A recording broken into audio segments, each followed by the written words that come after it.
Yo, what's up guys? Welcome back to the channel, and today we're going to talk about how to track your progress towards savings goals.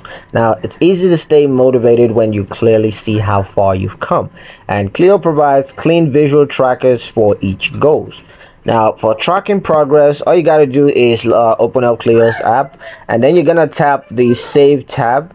And next thing you're going to do is to select the goal that you want to review, and then you're gonna see your current balance, the target amount, percentage completed, and timeline for completion.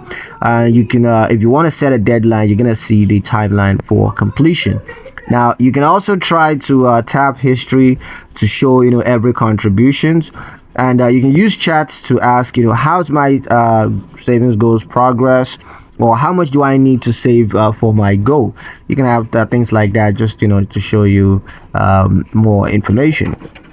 Now, Cleo adjusts predictions and savings advice based on your progress and pace, so it's a pretty useful feature that's gonna save you a lot of headaches.